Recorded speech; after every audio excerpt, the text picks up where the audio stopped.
রেখা বলি, কালকের থেকে করতে পারলে ভালো, যদি না করতে পারো রোজার 1 তারিখ থেকে নিয়ে ঈদের পরের দিন পর্যন্ত তোমার পায়ে হাত রেখা বলি, খোদার ওয়াস্তে তোমার নেট কোনো গুনার কাজে ব্যবহার করো না। পারবা ওয়াদা করতে যে আমি নেট গুনার কাজে ব্যবহার করবো না? ব্যবহার করো, আমার কোনো আপত্তি নেই, কিন্তু গুনার কাজে না। রমজানের সম্মানার্থে যে আমি নেট গুনার কাজে ব্যবহার করব না। আরেকটা সবার কাছে দিব, আসেন পবিত্র রমজান সামনে, পবিত্র রমজান সামনে, রমজান নিয়ে বিশ্লেষণ করলে অনেক করা যাবে, মাসের পর মাস করলেও শেষ হবে না। আল্লাহ এই উম্মতরে কোন রমজান দিছে? আমরা প্রতিজ্ঞা করি রমজান মাসে আমরা কেউ টেলিভিশনে চোখ লাগাবো না। ওয়াদা? পরে জায়েজ না জায়েজ এই ফতোয়া আমি দিতেছি না, কিন্তু রমজানের সম্মানার্থে আমরা কোন পুরা মাস টেলিভিশনে চোখ লাগাবো না। পারবেন তো? হ্যাঁ। আরেকটা হুজুর বলতেছিল সহানুভূতির মাস।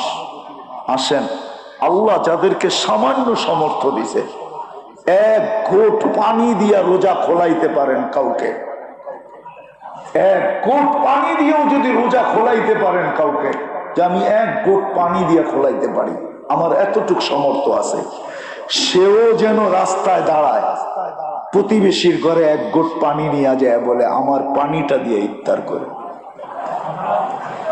আসেন, আপনি ইফতার করাবেন না, রোজার মালিক হবেন, কবুল রোজা আপনার আমলনামায় লেখা হবে। শুধু রোজা লেখা হবে না, জাহান্নাম থেকে আপনার নামটা আমার নামটা কেটে দেওয়া হবে।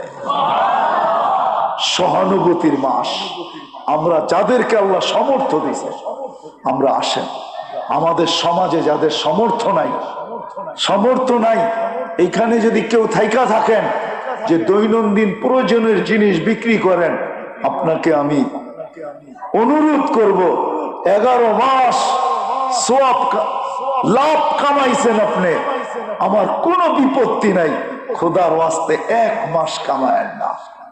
আল্লাহ যদি বরকত দেয়, শুধু সহানুভূতি করার কারণে শুধু জান্নাত দিবে না, বরকতও দিবে। তারপরের মাসে আপনি দেখবেন যে কতটুকু 11 মাসে আল্লাহ পোষায় দিবে আপনাকে।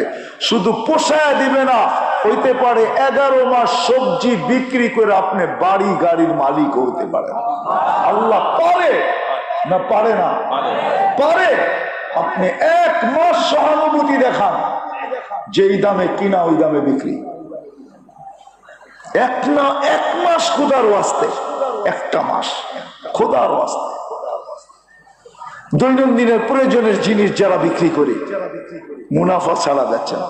আর যারা ক্রেতা তাদেরকেও বলবো, সে তো জান্নাত নিয়ে যাবে সহানুভূতি দেখায়া, আপনি জান্নাত নিবেন কি করে? আপনিও তার সাথে সহানুভূতি দেখান। সে লাভ নেয়, আপনি বলেন 100 টাকায় তোমাকে 10, আমি 50 টাকার জিনিস নিলাম, তোমাকে 10 টাকা হাদিয়া দিয়ে গেলাম, আমারও জান্নাতের দরকার। আপনি যখন হাদিয়ার মাধ্যমে সহানুভূতি দেখাবেন, জান্নাত আপনার নামেও লেখা হবে। এক কথায় জীবন চেঞ্জ হয়, এক কথায়।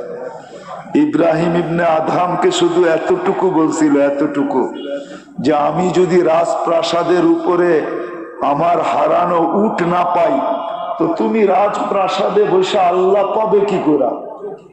শুধু এতটুক কথা। রাজত্ব ছাড়ছেন, জঙ্গলে চলে গেছেন।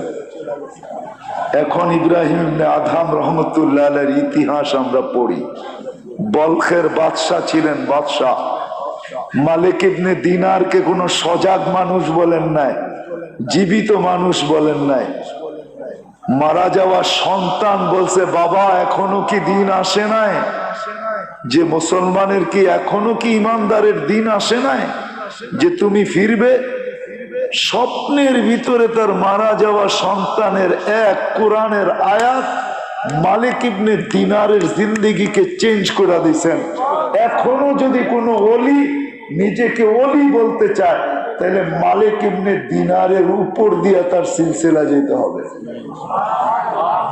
এক কথায় জীবন চেঞ্জ। একজন না, দুইজন না, হাজারো মানুষের জীবন চেঞ্জ। আব্দুল কাদের জিলানী রহমতুল্লাহ আলাইহির জীবনীতে আছে 6 বৎসরের বাচ্চা